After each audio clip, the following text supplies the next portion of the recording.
Bonjour et bienvenue à notre chaîne YouTube Enseignons les droits de l'homme. Chaîne YouTube de l'organisation non gouvernementale, Agence de diffusion de droit international humanitaire en Afrique centrale, en sigle ADIAC. Notre organisation a pour mission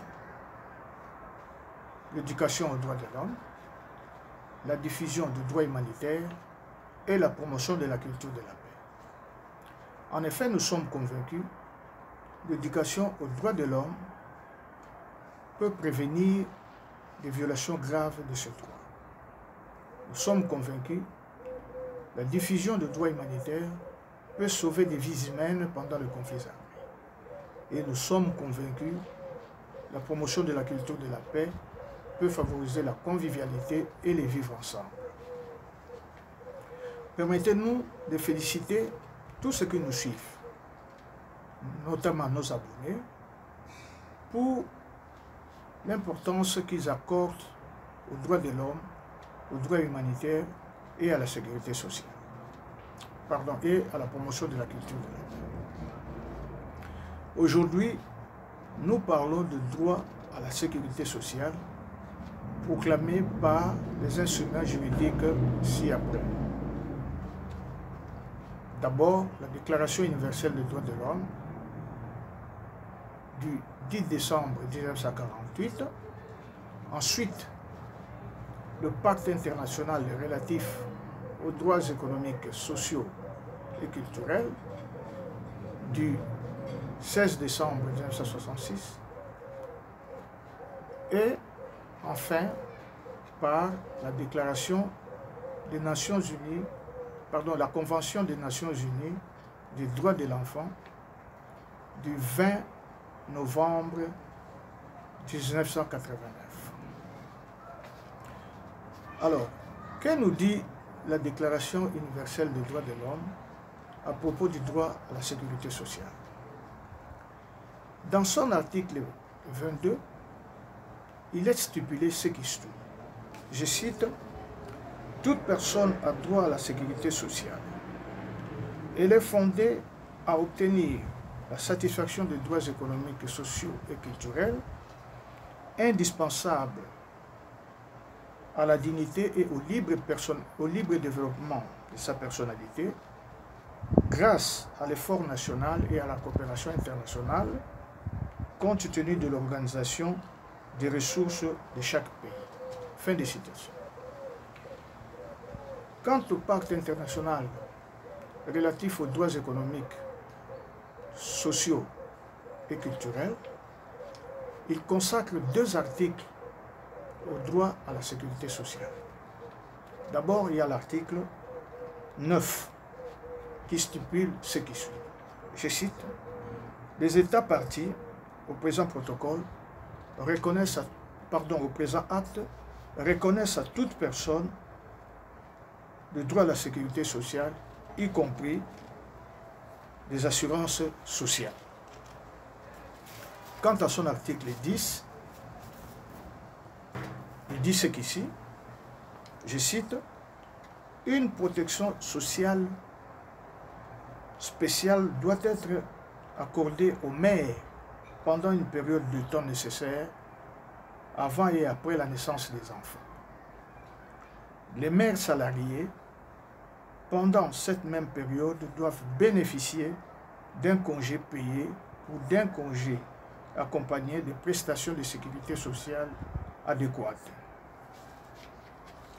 Alors, la Convention des Nations Unies des droits de l'enfant, quant à elle, dans son article 26, elle proclame ce qui suit, je cite: « Les États partis reconnaissent à tout enfant le droit de bénéficier de la sécurité sociale, y compris les assurances sociales, et prennent les mesures nécessaires pour assurer la pleine réalisation de ce droit en conformité avec leur législation nationale. » Fin de citation.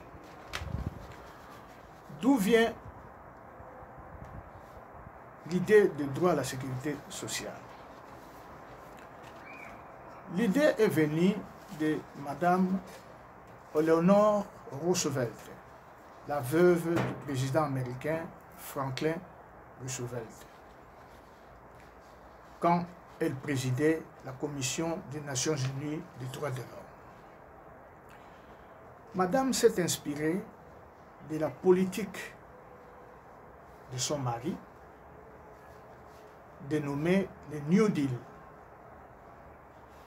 en particulier la loi Social Security Act, qui avait pour but d'atténuer les effets de pauvreté chez les personnes âgées, chez les chômeurs, chez les femmes veuves et chez les enfants privés de leur père. Madame Eleanor voulait ainsi honorer la mémoire de son mari et poursuivre à l'échelon international sa politique de redressement économique dans laquelle la sécurité sociale occupait une place de choix. Ces trois instruments juridiques que nous venons de citer ici considèrent le droit à la sécurité sociale comme un outil de protection dans la société.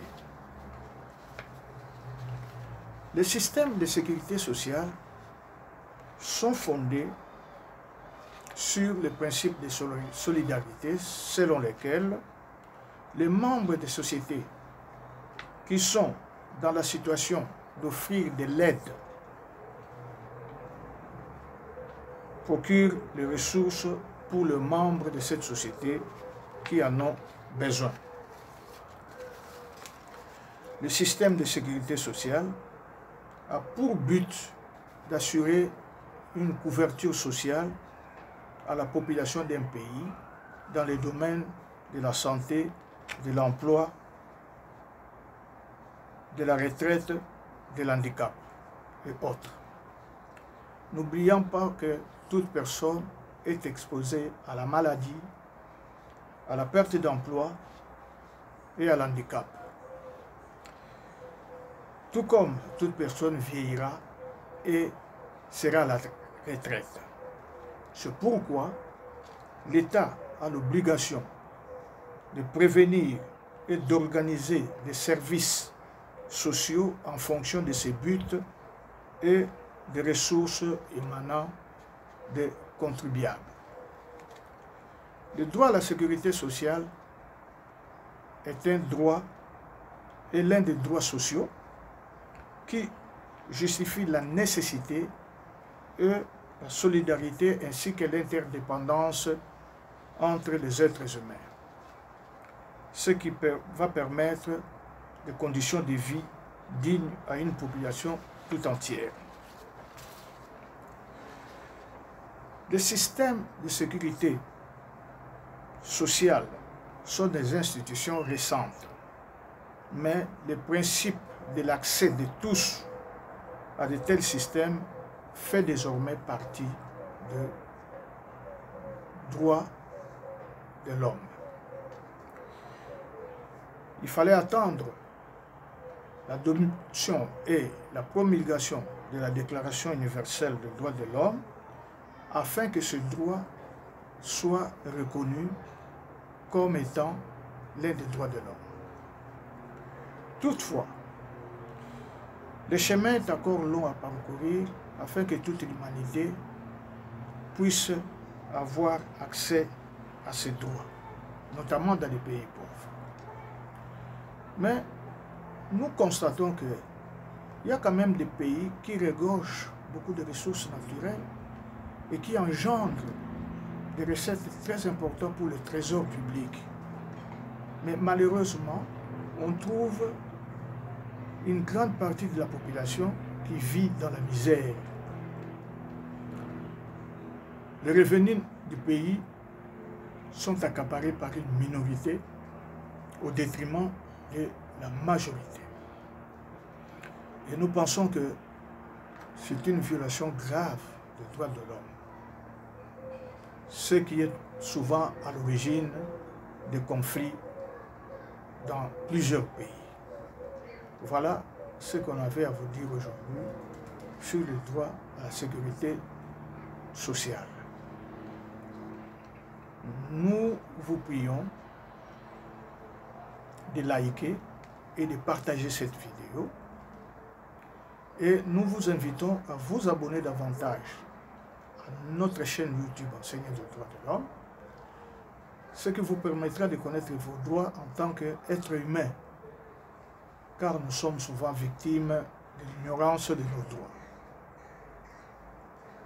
Pour plus d'informations concernant notre organisation, vous pouvez toujours consulter notre site web www.adiac.org. Merci et à la prochaine.